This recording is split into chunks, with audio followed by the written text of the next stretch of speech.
بسم اللہ الرحمن الرحیم۔ السلام علیکم ورحمۃ اللہ وبرکاتہ۔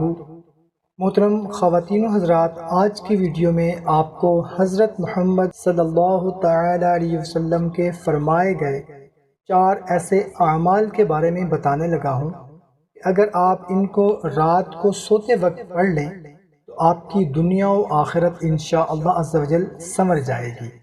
تو وہ کون سے اعمال ہیں، بتانے سے پہلے آپ سے التماس ہے کہ چینل کو سبسکرائب کر لیں، ویڈیو کو ابھی لائک کر دیں اور اپنے دوستوں کے ساتھ لازمی شیئر کر دیں، جزاک اللہ۔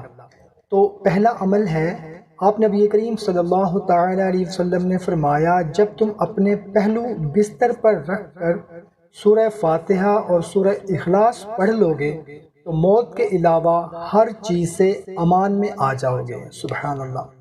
نمبر 2 ہے، آپ نبی کریم صلی اللہ تعالی علیہ وسلم نے فرمایا، سورہ کافرون پوری پڑھ کر سویا کرو کیونکہ یہ شرک برات ہے۔ سبحان اللہ۔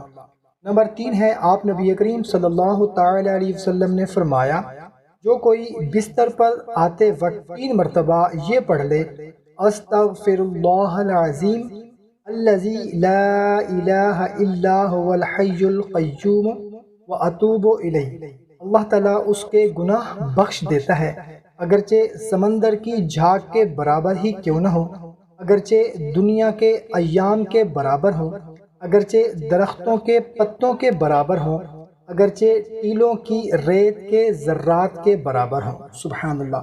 اور نمبر 4 ہے، جو رات کو سوتے وقت سورہ کہف کی آخری 4 آیتیں رات میں یا صبح جس وقت جاگنے کی نیت سے پڑھیں، آنکھ کھلے گی انشاءاللہ۔ دعا ہے اللہ تعالی ہمیں ان اعمال پر عمل کرنے کی توفیق عطا فرمائے، آمین۔ ویڈیو اچھی لگی ہو تو لائک اور شیئر ضرور کریں، جزاک اللہ۔